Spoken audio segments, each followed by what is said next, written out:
live? Yes. Of course. The boys back. The guys. You know what I'm saying? No disguise, no lies. First things we tell y'all every time is that the vulnerable are powerful. And the most gangster thing you could do is serve. And that this is the All the Way Live podcast, back on track to smack y'all with this content, man. Come on, Zway. What they gonna get?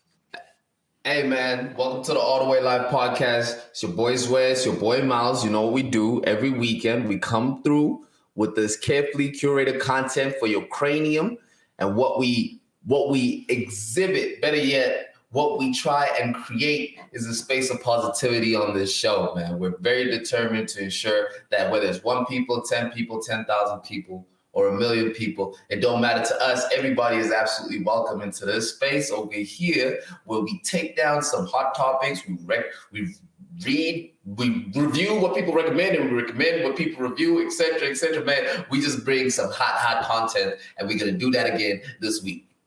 Man, I am so thankful to be back. I am so grateful to be in conversation with my brother and the people. I'm so just to have this space to be able to pour into. I feel full. So I hope that I can share that with y'all in a way that fills y'all up. I hope we can give y'all a show, you know what I'm saying, that heals your head top. That's what we about over here. You know what's going on, man. I love saying this. Chicago is in the building. And Yes, Joe Burger's in the building. You know what I'm saying? It's yes, been since I've been able to give it to y'all like that. But Chicago's in the building, Joe Burger's in the building.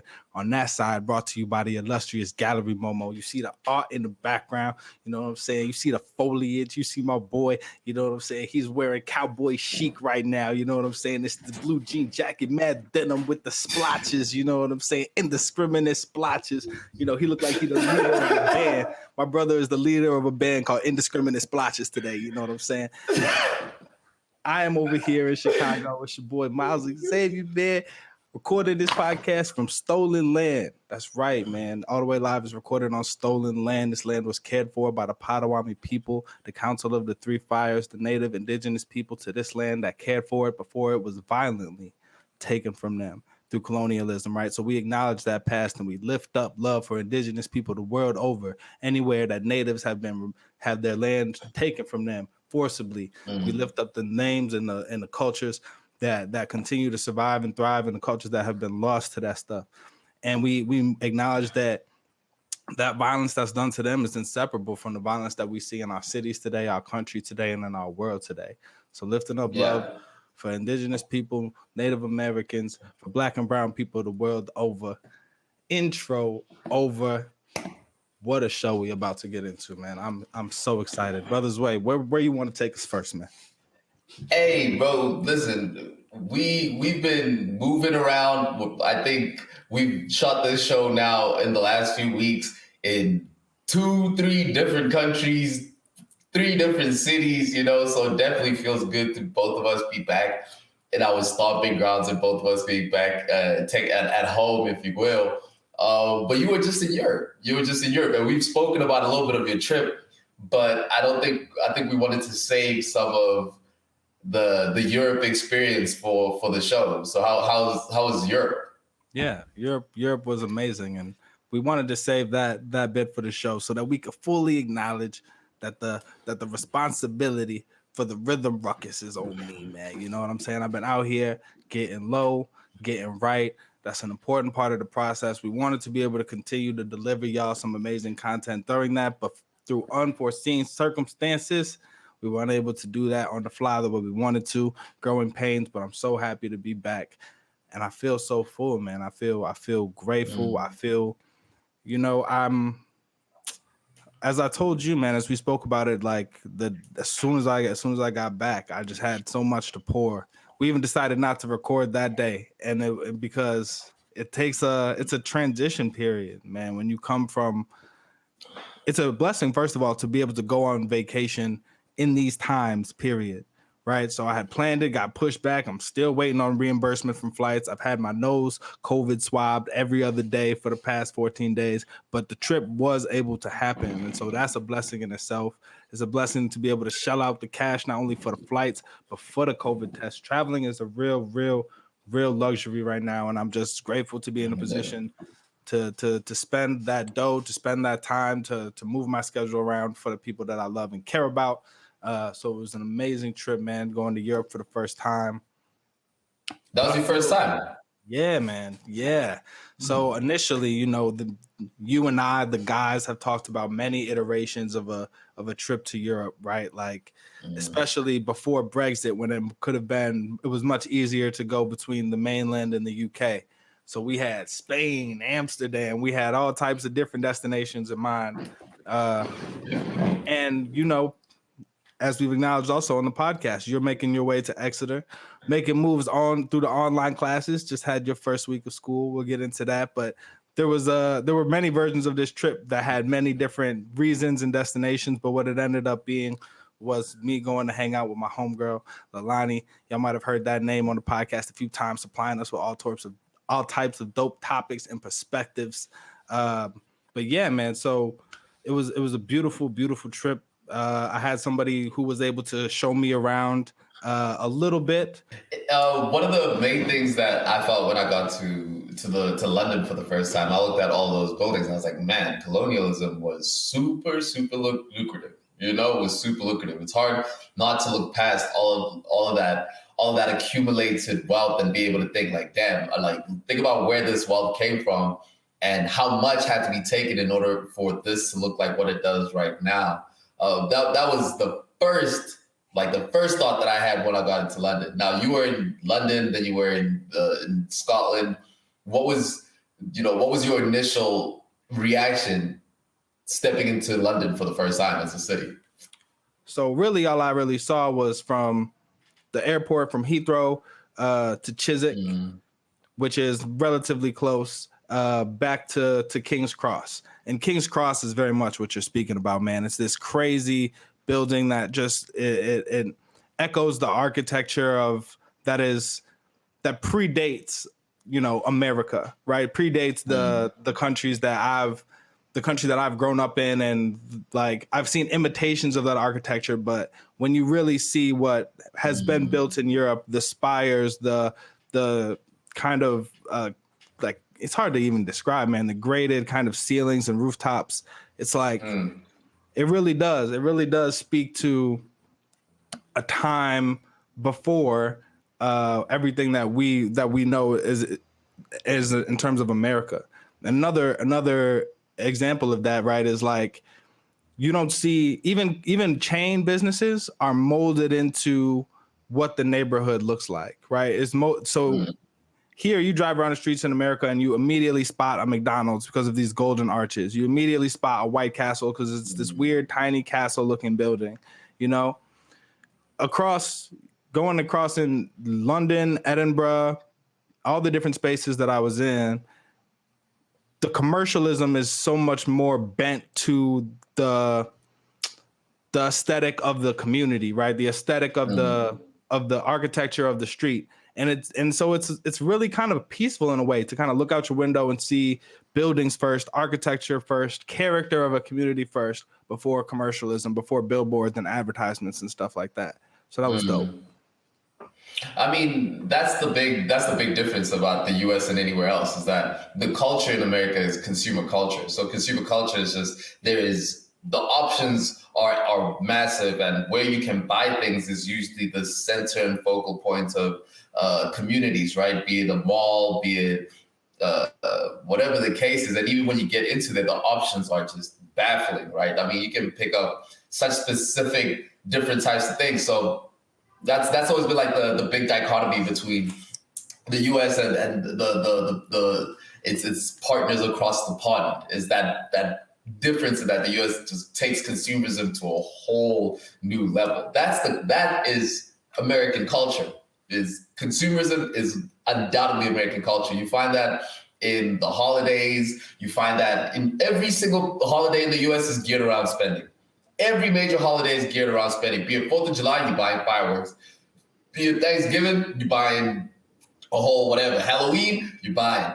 Christmas, I don't even want to talk about that. Thanksgiving is Black Friday. That is the day of buying, you know. And now the U.S. has even exported that culture. Now you're seeing a lot of people adopting Black Friday, and it made no sense to me. I was like, how is South Africa celebrating Black Friday? What is Black Friday? Like, what do you guys? How does that even make sense? But now it's a global phenomenon, you know, an American cultural export, if you will. Yeah. So it's and those spaces exist, right? In the UK as well. So going from King's Cross to Edinburgh, Lilani was staying in Leith, which is kind of a more diverse area. Both like, I mean, as diverse as Scotland gets, right? But it was definitely not a, I couldn't call it a representative sample of the area. She purposely chose to live there because she, as a woman of color, felt more safe in that area. And that was a really cool transitioning area to be staying in for my first period in Europe, right? So that was really dope. But as we started to explore Edinburgh more, as we got to kind of the city centers, as we moved from London to London at the end of the trip, I definitely got to see a little bit more of that familiar commercialism, but there's something else. There's the old world aspect to it too. So the fact that some of these cities were designed before cars were the main form of transportation that was considered in the construction of cities, right? So you've got these winding roads, and that provide a different kind of angle to see a city from, and are somehow more walkable than these giant grids that we've built in the United States, right? It was just chill, man. It was dope. Went to this vinyl shop, got this vinyl, man. You know what I'm saying? Oh, nice. These boys are from Brixton. Check this out, man. Oh, shout out. Vibe Central EP. I stopped by a vinyl record shop. The owner was gracious enough to give me this, you know, for my travels. We got into my job or whatever. And we just had a great conversation. She gifted me that. So Blue Lab Beats Vibe Central EP. I gotta shout that out. But I'm done taking up time with my travels, man. I done goofed up the rhythm of the podcast. I done talked for 20 minutes about, you know, how amazing it was. I'm glad to be back here with y'all. I encourage anybody who has the opportunity to travel to do so safely. But I'm also just conscious of, like, man, what a blessing it is to be able to do that, and how unsure we are about the way forward in the world. So sneak in the joy where you can get it. You ain't got to travel to go get it either. You know what I'm saying? Sneak in the joy where you can get it. Take time for yourself, replenish, refresh, get right. And thank you as my partner for allowing me to do that. Hey man, listen, it's important to be able to do that, and so that for people that have never been to those places before, now they understand what one can do in London. You can go check out Harry Potter tours and whatever the case is. It's a beautiful thing. It's a beautiful thing. Not to turn down the mood at all, but over the time where we weren't recording, we did actually have the death of Michael K. Williams, right? Which is something that for us was a topic that we wanted to cover, right? For a multitude of reasons. Mainly speaking, you know, with Michael K. Williams, we have been fans of his work for a very, very long time. You know, me and you personally, loving The Wire, growing up on The Wire, actually, which is how a lot of it started, and then following the progression of his career into a whole sorts of different movies and shows. Walking Dead comes to my head. He was also in I Think I Hate My Wife, which is actually a very funny showing where he shows up in there. You know, this man's multi-talented, multifaceted. So for us, you know, we did want to be able to pay homage to Black talent, pay homage to somebody that we both care about significantly, and shine a light and open up a conversation around that. Yeah, man. So first and foremost, bro, rest in peace to Michael K. Williams. I was devastated, bro, to hear that news, man. He was 54, I believe, right? And that is too young, man, too young.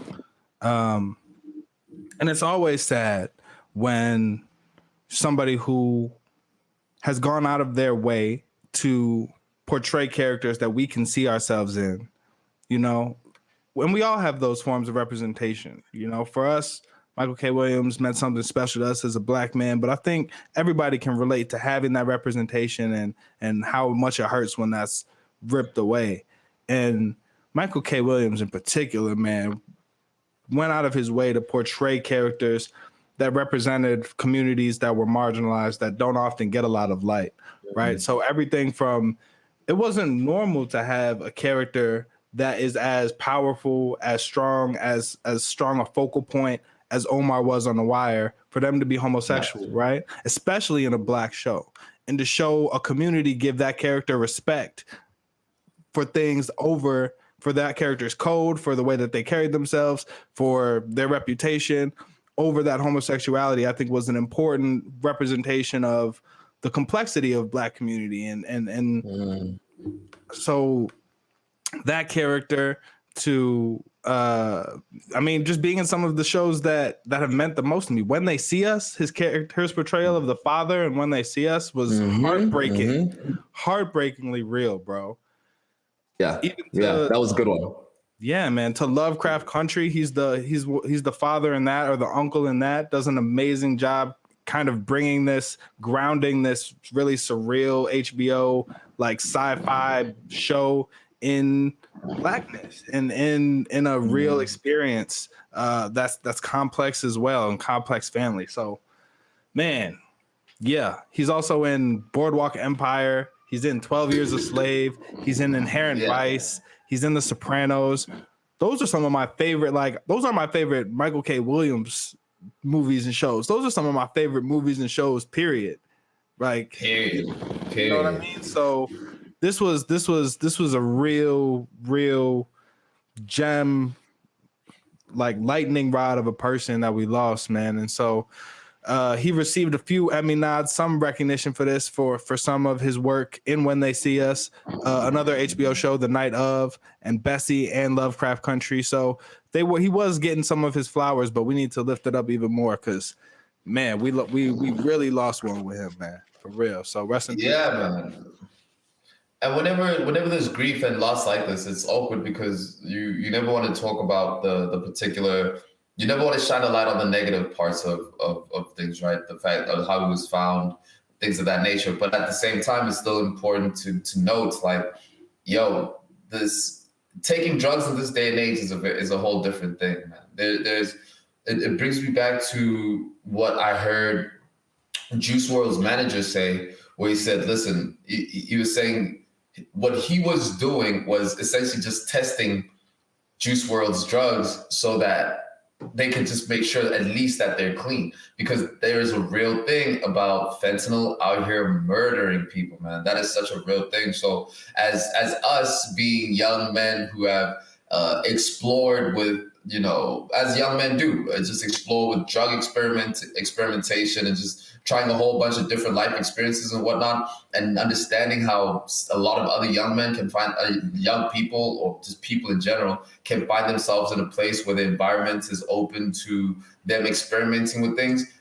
It is to go about it ignorantly in this day and age seems like something that's extremely, extremely unadvisable, but in order to shine a light, better yet, and open up a more brighter conversation, we decided that we're going to be motivated by Omar's role in The Wire and break down what our top three gangster shows are. Yeah. Top 3 gangster shows. For sure, man. Just as a testament to his influence. And, as we move into that, the last thing I'll just say is check on your strong friend, man. When a black man is successful, a lot of people eat. So I'm sure to a lot of people, Michael K. Williams was the strong friend, was the rock, was the supporter, was the provider. So check on that person in your life, because they're going through it too, man. So to lighten it up, man. And if y'all need some recommendations out there, pretty much everything that we're talking about, I think we can recommend and review. If it's trash, we'll let you know. But I'm really into the gangster show. Michael K. Williams has contributed a lot to that. You know what I mean? So first off, I think it's undisputed that The Wire is the greatest one, right? Do we have any contenders for The Wire? Look, man, I understand The Wire being the greatest one, but I think I'd have to put Excuse me. I'd Bless you. have to put Breaking Bad on top of The Wire. I'd have to put Breaking Bad on top of The Wire. And that is just solely from a personal not even a personal preference perspective. Is The Wire a more nuanced show with a lot of characters? Damn, what's going on? It's pollen season in South Africa. It's killing my you're allergies. allergic to that bullshit. Is what So with Mike Chiggity, Mike, yo, it's gonna be times, man, when the Wi-Fi breaks down and I get into the blues. No, I'm just fucking with y'all niggas. Listen, man. Seems like my brother's having technical difficulties. I just want to reiterate how much I appreciate y'all, man. You know what I'm saying? Y'all are dope. Y'all are fire, man. You know, for joining with us, for rocking with us. Like, comment, subscribe if you can. You know what I'm saying? Take that moment, make that click, support us so we can get better internet, better cameras, better audio. Hire somebody, do the socials, get y'all some clips. You know what I'm saying? Hook y'all up. Back to the show. Hey, we back. You were busy slandering me as a person, I believe. Yes, I slander, but it's avenge slander for you slandering The Wire. Breaking Bad is a great show, man. Beautifully acted, beautifully tight, clean, probably the cleanest show start to finish. No skips, if you will, in terms of episodes. Fantastic show. And I'm not really mad at you for putting it as a contender up against The Wire. But I disagree. I think The Wire is better and more important from a social commentary perspective and from a writing perspective. I think it takes more to do that, even if there's more creativity in there. Yeah, there's more creativity in Breaking Bad, but there's more skill in The Wire, I think. I mean, look, when it comes to, at least let me say, replay value on my end, right? How I ingest The Wire is like a good scotch. I keep it in the cabinet. It's my favorite type of scotch, and I'll pour sips of that every once in a while, and I enjoy it thoroughly. But what I go back to, my regular weekend scotch, that's Breaking Bad. I watch Breaking Bad maybe once, twice a year, almost. But then again, I think the main difference where the points of quality divert, right, is that Breaking Bad has an incredibly compelling singular character story in the unraveling of Walter White, or better yet, the becoming of Walter White. Whereas in The Wire, you have a multitude of very dynamic characters. You have McNulty. like you have what's Buck? You have the lieutenant. Snoop. Yeah, man. You have Avon and Stringer. You have a variety of characters that all get their own arcs. And not to say that the supporting characters, Jesse especially, to some extent, Hank, get their own arcs, right? But they're so much more meaningful and tied into the themes in The Wire. And what The Wire does a better job of is, and part of why I think The Wire has to sit on that shelf a little bit more than Breaking Bad is because it's a little bit too clear, too transparent of a mirror, right? It's a little bit harder to watch because it just kind of puts in your face stuff that's still going on without a solution to it. Whereas Breaking Bad, yep, this one man really messed up his life. But if you look at what's happening with projects, if you look at what's happening with policing, if you look at what's happening in education, if you're looking at what's happening to the death of unions or I shouldn't say the death of unions, but the struggles that unions have gone through, the transitions that they've gone through, ebbing and flowing in their relationships with organized crime, trying to support themselves. The Wire dedicates a season to each one of these issues and then ties them all together in the end with the media. And it's just such a, they were thinking so much farther ahead and so much broader in scope when they made The Wire than this beautiful explosion car crash of a man that Walter White is. Still a great, entertaining watch, and I totally understand why it would be easier for you to pull it off the shelf. But it's almost the same way that Godfather 2 sits on the shelf for me, whereas I can watch Avengers Infinity War over and over again. Yeah, yeah, I see that. I see that. That's actually a good point, picking out the different issues that The Wire tackles on, right? Which would be a great credit to the quality of that show. And I don't even think Stringer Bell and Avon Barksdale get enough shine as characters, as they don't get enough shine as villains, if you will, right? Obviously, they're overshadowed by Michael K. Williams' character in Omar, but still, the character of Stringer Bell is actually very, very compelling. What is dope about Breaking Bad, I think, is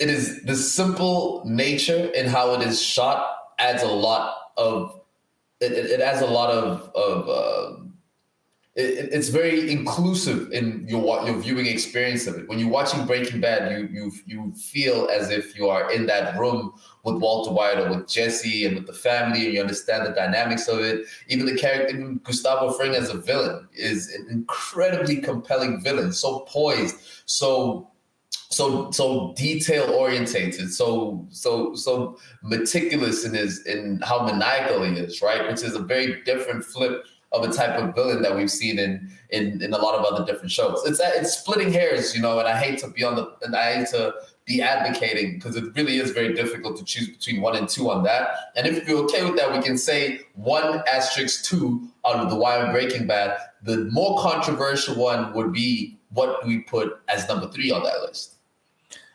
So I think a lot of people would jump to Sopranos to fill that number 3 spot. I certainly wouldn't be mad at that.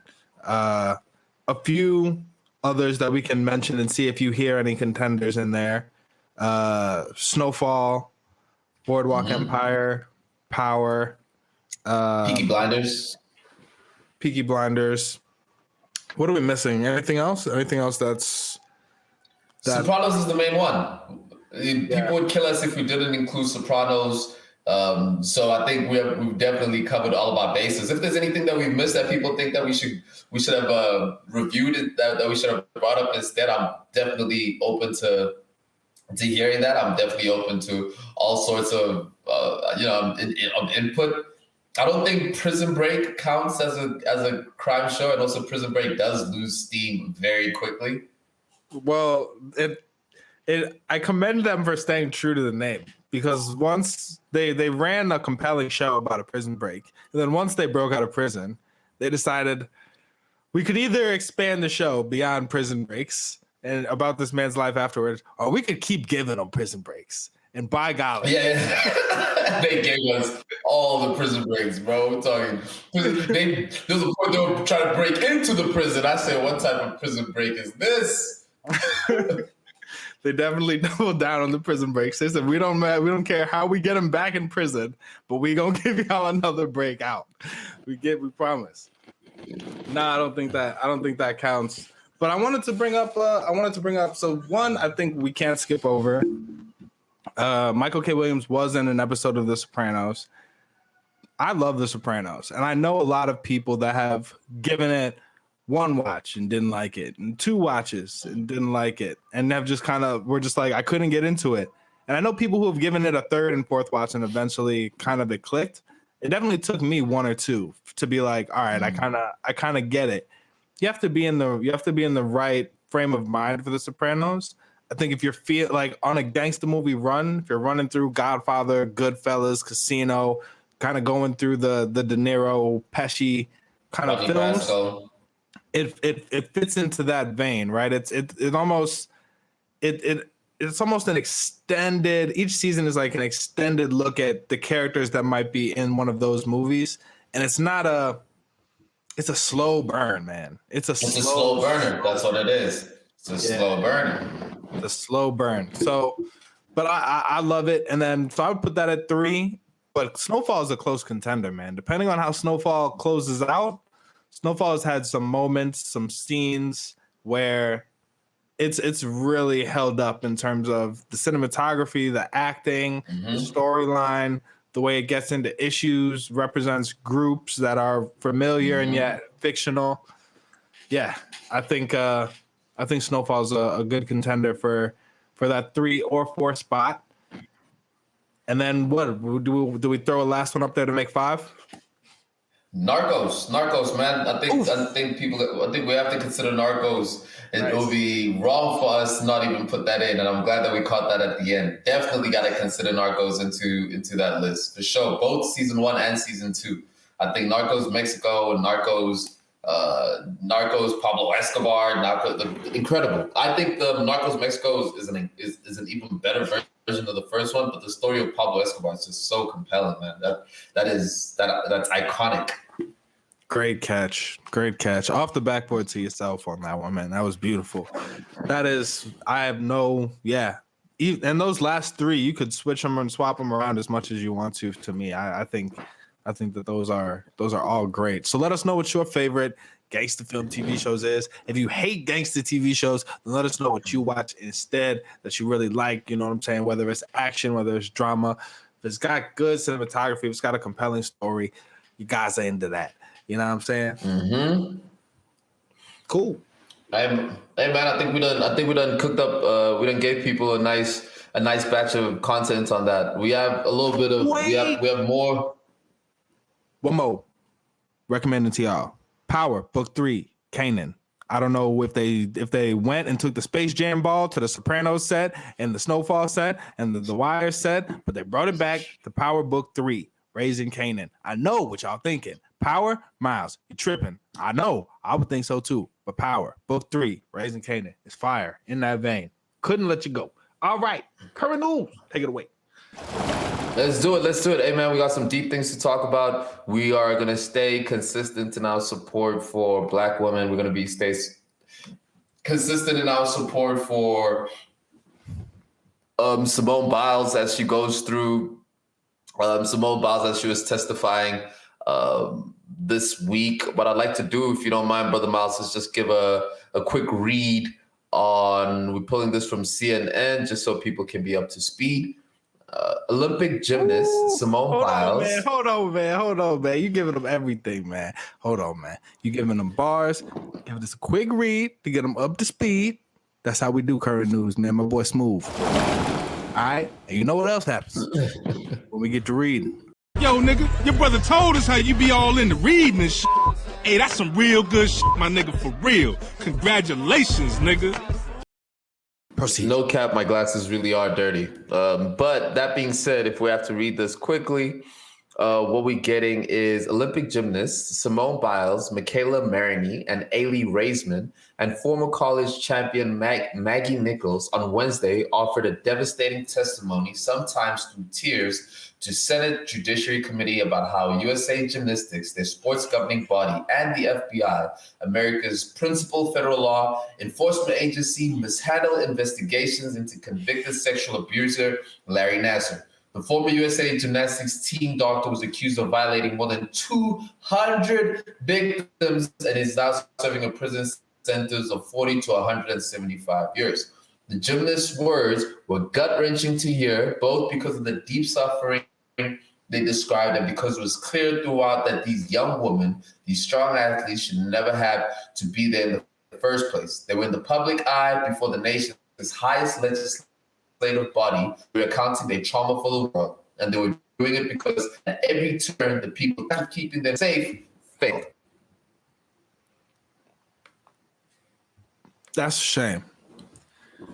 And ooh, look at that. Look at Simone, man. I just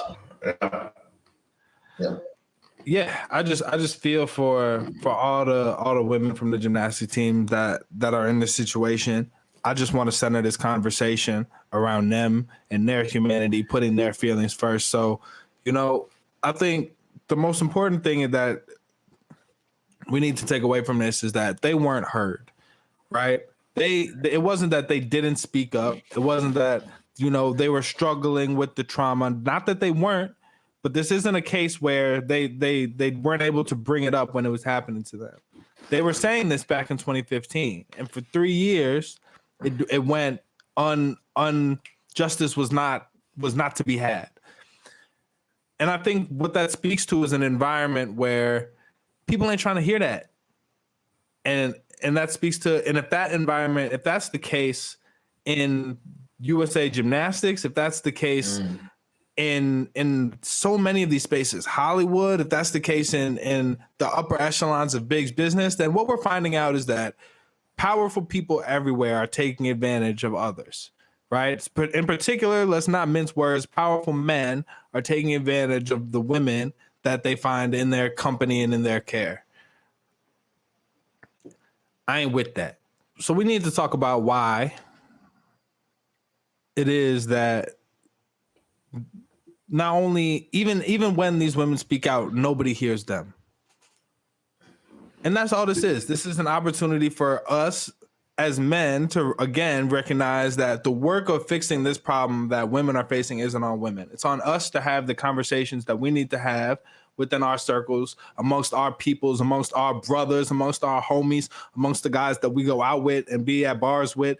And as we transition back to a world where a lot of that stuff is happening more, festivals, parties, outings, kickbacks, what are the standards that we're holding the company we keep to, right? And even in a professional setting, are we creating an environment that's safe for everybody that's in that setting, regardless of how they identify as far as gender, regardless of how they identify in terms of their sexual preference? Are we creating safe spaces? The answer is clearly no. And it's not look at USA Gymnastics and look at Hollywood and look at the upper echelons of business. Look at yourself.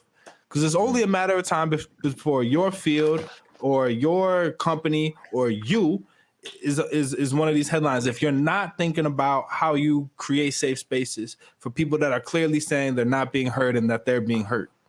That's me on it. I mean, you know, Miles, you touched on a very good point, right? Which is that this focuses again on the fact that the plight of women, and we don't have to even reserve it to just Black women in this instance, just women in general, is usually women are usually unprotected. There's always a systemic bias towards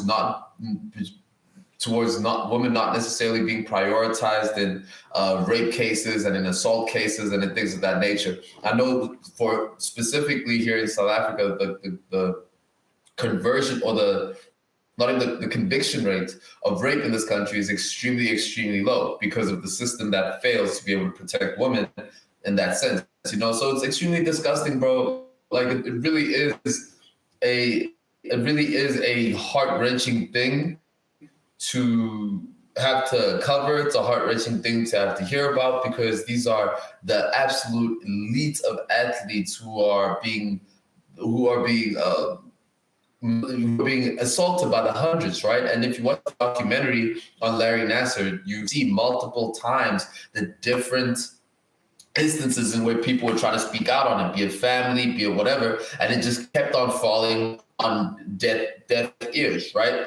My question is, how complicit are the people that were also in that environment, right? If we're going to speak about FBI not doing anything, how complicit is the FBI then in perpetuating this assault? How do we hold them accountable? 1,000%. And I'm glad you led us into that aspect of the story, right? So the Department of Justice is now investigating the FBI, who is a part of the group of authorities that failed to bring justice to the situation after being alerted of it as early as 2015.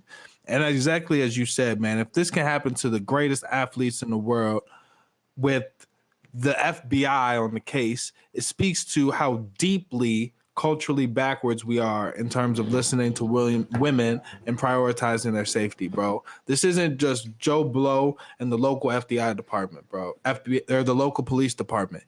This is the FBI with USA Gymnasts. And if their voices can't be heard, then we know how many voices of women are going unheard the world over, man. So as my brother mentioned, bro, there's a documentary, Athlete A. It was on Netflix. I'm not sure if it's still there, but go and check that out. There's no reason not to educate yourself, not to, the only thing I will say is that if you've experienced this, I have a partner that's experienced this. If you have some type of trauma related to sexual assault or abuse, I definitely got to issue this trigger warning. But other than that, I would absolutely say, man, go check out Athlete A. It's a great documentary. And I think a big part of the issue, this whole thing, man, a big part of all of this is that people aren't educated enough about these types of issues, man. Sexual education is stifled by a lot of things. And we won't get into all the what it means for parents to want to limit that and for the church to want to limit that. But we clearly have a lot of work to do when it comes to sexual education, particularly what it means, what consent means, what assault is, what rape is. And we need to start erasing some of the taboos about having conversations about what is rape, bro? What is assault? You know what I mean? What does it mean what is consent? You know, what are the situations that might be confusing in gray areas for people? Because pretending that it's all good until something happens and not listening to what we're hearing out there is going to continue to result in us having to look at the entire spectrum of women, successful to just the regular person on the street, are being victimized, man. And we got to do something. We got to speak up about it. If y'all sick of hearing this from this podcast, I don't give a mud. I don't care. We're gonna keep speaking on it. We're gonna keep talking about it. We're gonna keep making sure that as men, the least we can do is have serious conversations, bring this stuff to light, and live by example and live and work through this stuff in real time with y'all, man, about how to create safe spaces for everybody. You know, bro, like as a single man who is just out and about in this world engaging with women sexually. I love that for you. I love that for you. No. But just to keep it 100, right? Is that my approach has always been consent and conversation, but now introducing an even a higher level of communication, right? Not just with the consent, but also about the action. Like how do we communicate through this moment of intimacy so that at every point everybody feels comfortable, right? Or keeping that door open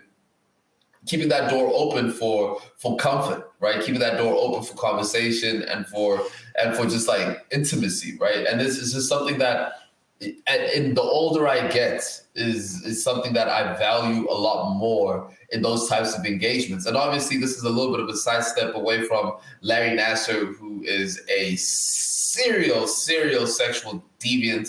You know what I mean? It's a little different from that. But if we're bringing it towards what I would assume not to be the masses of people who are doing what Larry Nassar is doing, it is about open communication and consent and comfortability and taking onus as a man in order to be able to facilitate that type of environment, even above and beyond. I'd rather annoy a shawty with how much I want to speak about consent than to just allow it to be something that becomes laissez-faire. And maybe if not even a situation that I'm necessarily creating.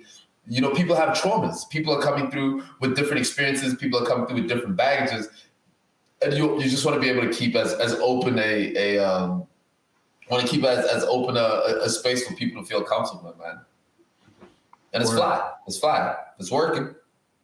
Yeah, it's uncomfortable, man. These are uncomfortable conversations, and the bottom line is we not having them enough, and we can understand why we're not having them enough, but that don't mean we can't or don't have to apply the pressure.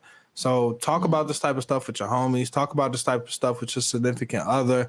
Really, and listen, listen, especially men out there. Listen, especially your female homies. And if you don't have any female homies, well, you need to take a look at why that might be. You know what I mean? And yeah. And we're not accusing nobody. We're not putting no labels on anybody, but we are encouraging everybody to think about their situation, think about the patterns. And if you don't have anything to heal, look at the people around you, not with a suspicious eye, but as an opportunity to grow and learn about other experiences that you don't know. And along that way, if you discover red flags, we got to find help for people, man. You know, I know a lot of dudes that I've known throughout my life that had weird tendencies, but could be helped if somebody said, stop that, bro. Or if somebody let them know that that's not cool. You know what I mean? Yeah. We learn from each other. There's peer pressure and mixed messages from media all wrapped up in this. And it's only going to get better through conversation. It's only going to get better through calling spades. And it's only going to get better through being uncomfortable.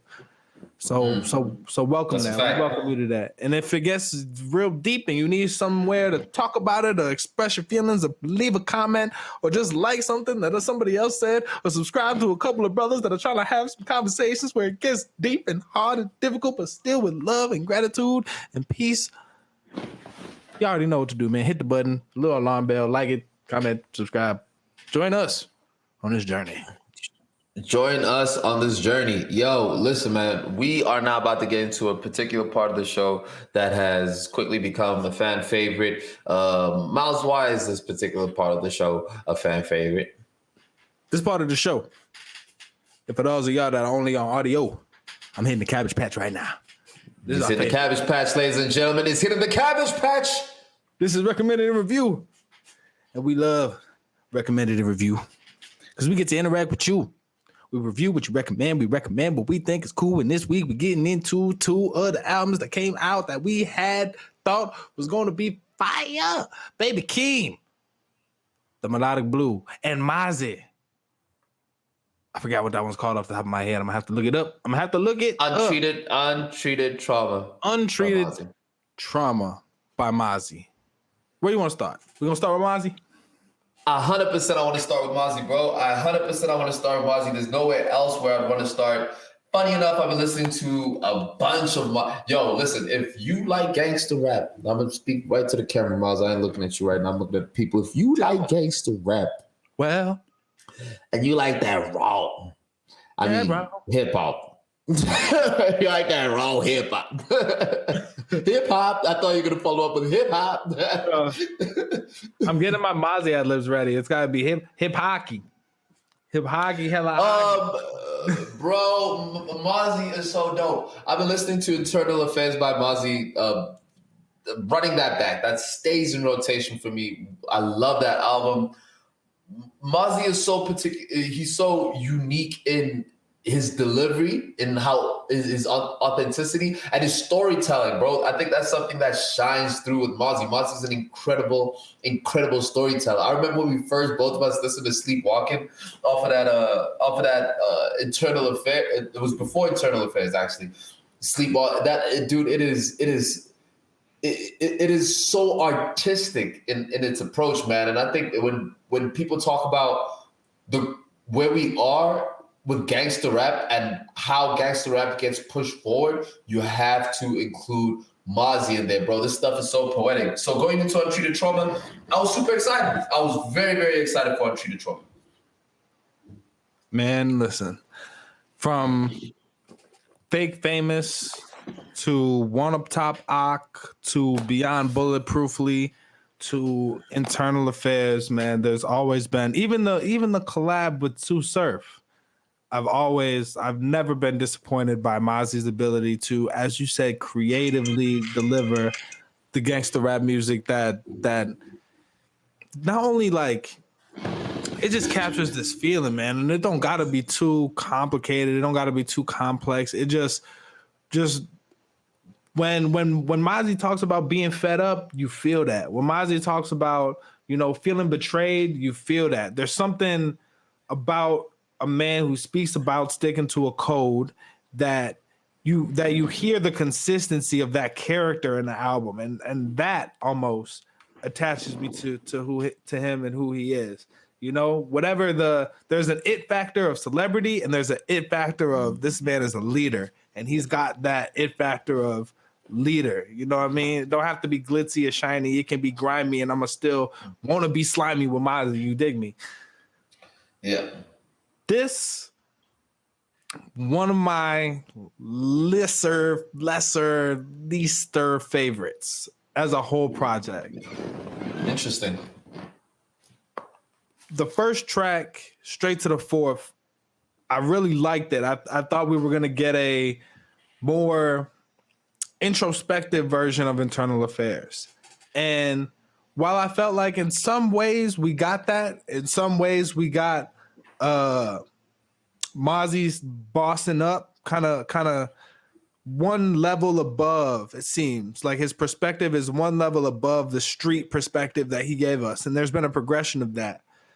I think it was the production for me, man. Mozzie doesn't really slip on verses, and the content is the same, I think, as it's always been, but I think he was trying to, if not put out a grander message, put out a more elaborate sound. And I think the production held this back a little bit. The way he was rapping, I would have liked to hear him try, and if he was going to do this project, the way that gangsta music is thriving, I would have loved to hear some Alchemist production on this. I would have loved to hear some Harry Fraud production on this. You know what I mean? Ninth Wonder, maybe. It seemed like he was rapping over too many of the same beats for the growth that he was trying to allude to in his bars. And I think that held this project back for me throughout. The slower tempo, it just not that it was bad, but it just didn't work for me. It's the first time I've been a little bit let down by a Mozzie project, but I'm not saying it's bad. What did you think? That's crazy. That's crazy that you'd say that. I did not expect that from you at all, bro. Especially because I really enjoyed this album. I really, really enjoyed this album, bro. Like straight through from Straight to the Fifth, Beat the Case, Tycoon. What I'm seeing is a consistency in I'm seeing a consistency in Mozzie's attention to like Mozzie's fly because it's vulnerable. And he's fly because it's open. And I can see what you're saying about the instrumentation, but from a sonic perspective, from a content perspective, Maz is one of those few people when I'm listening to, usually at the gym, I find myself listening a lot more to what he's saying. I find myself really wanting to digest, really want to digest what it is that he's what he's saying. The track with Tycoon, I think, is stupid. I think Reeboks is nuts. I think Reeboks is just a dumb track. Slimy's a dumb track. It might be a situational listen depending on where you're hearing it from. But from the last few albums coming off of Community Service, coming off of coming off of Community Service with YG, to follow up with this, I enjoyed this significantly more, man. I really like this album. I think it's solid Mozzie. Content is on point. He was saying, I've been simping on these hoes has been what's been helping me lately. And hey, man, listen, I feel that. But Mozzie's, this is, for me, a good addition into his body of work as a writer. A great addition.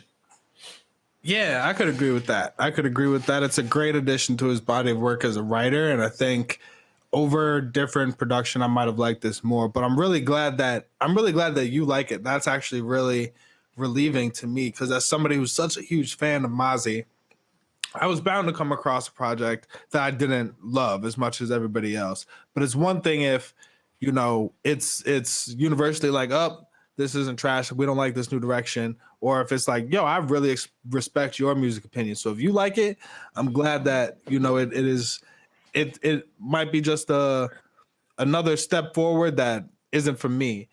I like Straight to the Fourth, Beat the Case, wasn't a big fan of Tycoon, loved Reeboks, and that was about it for me. Again and Again was decent, but all the other tracks, I felt like I've heard better versions of them, especially on Beyond Bulletproofly and One Up Top Ak. So, and Gangland Landlord too. I felt like a lot of this felt like Gangland Landlord Part 2 a little bit to me. Kind of like a besides a slower version, but yeah, I'm glad that you're showing love for it. ESTG is a problem. And I just want to hear Mozzie I want to hear Mozzie branch out in terms of his features, though. I want to hear Mozzie with a Conway the Machine. I want to hear Mozzie with a Rick Hyde. I want to hear Mozzie with some of those other artists that are that are pushing what gangster rap can be in different ways. So yeah, but definitely.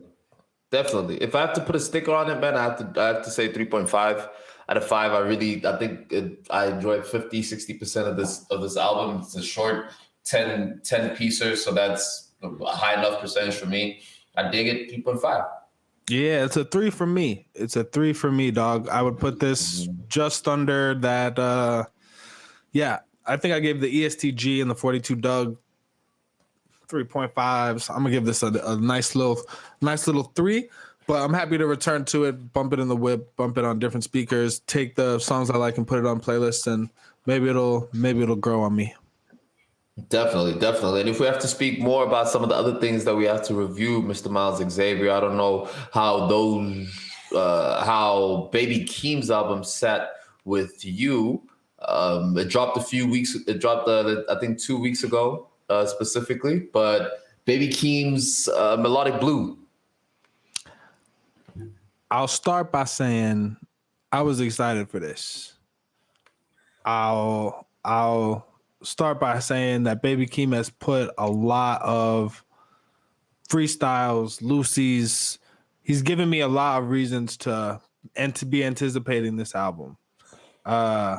And I again was a little disappointed, man. This was, and again, I'm not saying it was bad, but I want to hear your thoughts, of course. But going through it, it sounded like Baby Keem is younger than I thought he was. I feel like on the features I've heard him on the Lucy's I've heard before, and maybe I just haven't been deep enough into his catalog, but I felt like the content was a little bit more mature, and even the palette of the song was appealing to an older audience. Going through this album, this sounded like I was back in 2019 going through SoundCloud of somebody that, was related to some producer that I thought was dope. This was this seemed like this was pushing for a much younger audience. I don't really know how else to put it. The beats were very animated. His rapping content was very, I don't want to say immature, but it was very light. It was very shallow. Yeah. And it just wasn't what I was expecting, man. I can get down with some shallow shit now.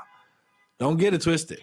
I can ride to something that just slaps and just has a repetitive hook. But I think I was, one, not expecting it, and two, I just felt a little old listening to this album in a way that not a lot of other music has made me feel old. What do you think?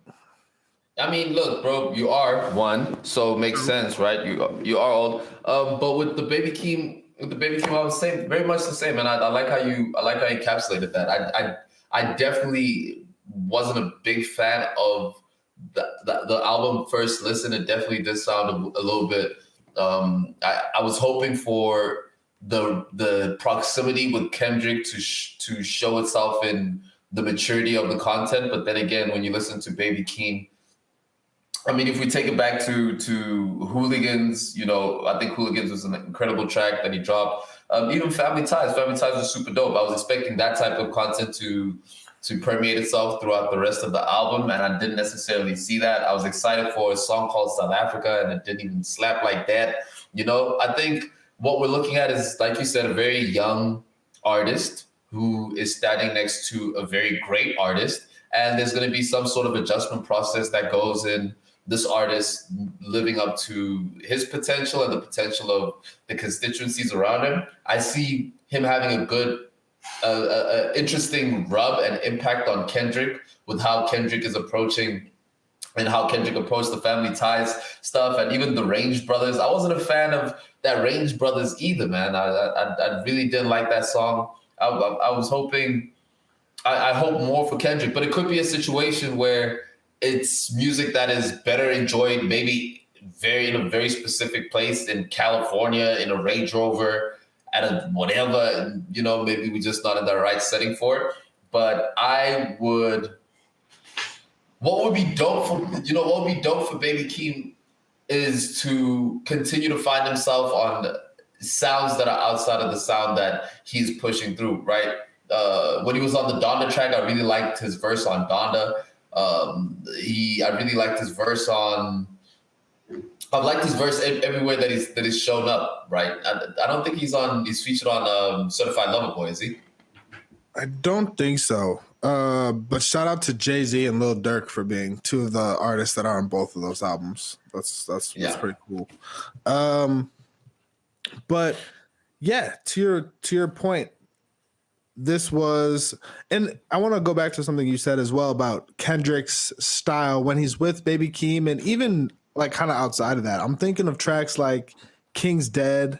I'm thinking of everything he did kind of after Damn. When it was up tempo, it kind of sounded like Baby Keem. You know, it kind of sounded like this high pitched, very like braggadocious, but animated, yeah. But the quality of the vocals, like the voice that he's creating, is very similar. And I wasn't a fan. You know what I mean? I was happy that they were hits for Kendrick as somebody I support, but that, not that King's Dead is a bad song, but something about that flow just felt like that was Kendrick's new up tempo, and I'm just ugh. And it's all over Range Brothers. It's all over Family Ties. In some places, I think it works in Family Ties. I think that verse is very well written, especially when he goes away from that flow.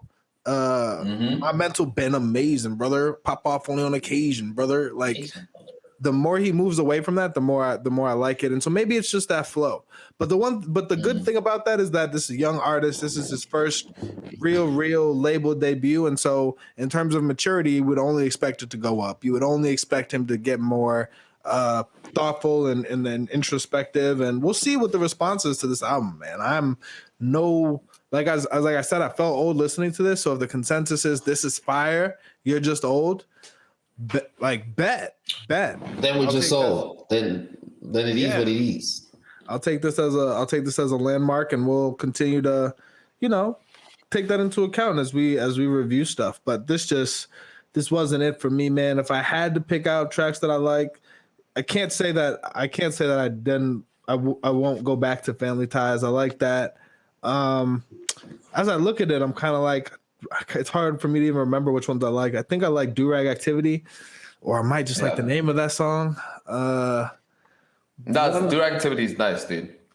Yeah, maybe it's that one. There's a couple of joints on there. I feel like it's one of those projects where everybody's might take one or two and they might be a different one or two, but I'm gonna give this a solid 2 for me. It's a 2 for me, dog. It's a 2 from the boys. Is what it seems like. It's also a 2 out of 5 for me, man. But this doesn't take away my appreciation of Baby Keem. This doesn't take away my excitement for the type of art that he can and will create later. I think more will be revealed once Kendrick drops his album, and that might be a case where these are, who knows how that creative process works. But I definitely think that 2 out of 5. 2 out of 5 for now. I'm not that big a fan of it, but I'm still looking forward to Baby Keem's work.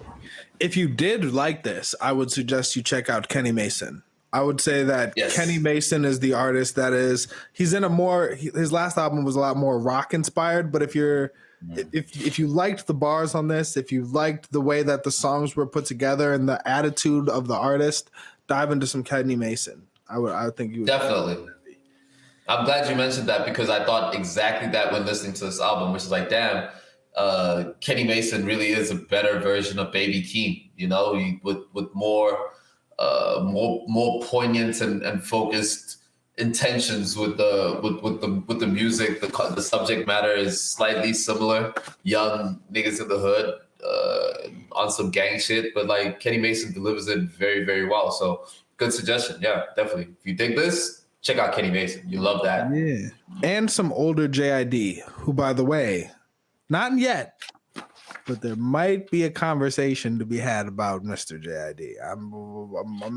I'm anticipating more will be revealed. Yeah, more will be revealed. But I think if you dug this, listen to The Never Story and DiCaprio by JID. Those are some same lane type vibes. Man, what a good pickup with that JID Never Story again. That an incredible first showing from JID. Matter of fact, I'm gonna download that album and re-listen to it now. I really enjoyed that piece of work. Yeah, there might be a conversation about JID. You know, he was sold to us as the next king of the youth, right? So I'd love to see what he brings up. But that Never Story JID to me is stands out. It's a standout piece of work. It is. You know what else is a standout piece of work? We are a standout piece of work, man. Damn right. Those carefully curating the content for their craniums, man. I think we've cared for and nurtured their noggins today, man. What you think? Hey, listen, man, we do this thing on a regular. We're going to be taking the show live very soon. So we're going to be streaming live off of YouTube. You know, we're going to be engaging in different spaces, Reddit, on Twitch, trying out different things, trying to grow the show. We've heard you guys tell us that we don't market it enough, and we're listening, we're applying, we'll adjust, and we'll grow all together, man. Thank y'all for supporting us. We love y'all. Believe that. Yes, sir. Man, listen, thank y'all for rocking with us through all of the changes, man. Yo, we appreciate you, SoundCloud audience. We appreciate you, YouTube audience, man. This is episode 48. We're going to hook y'all up with episode 49, man, in all the same places at all the same times. And then we'll let you know then we're going to do something a little different for episode 50. It's going to be live, man. We'll keep y'all posted with the announcements. We know we got to get that information to y'all because we know. Yep. We know. We know it's too many podcasts, man. You had to scroll past a bunch of them just to get here. And we appreciate every single one of those minimal thumb movements until you clicked on us, man. This is a celebration of celebrating. This is a celebration of life. This is a celebration of how good it feels to be black. Don't it feel good this way? Yo, man, I woke up today and I was like, thank God. Yep. Feels good. Feels great. And we hope that it feels great and good to be you. Whether you're going through it, whether you're on top of the world, you have a community here with us. Like, comment, subscribe, eat something delicious, hug somebody you love. Peace, water, like that. We gone.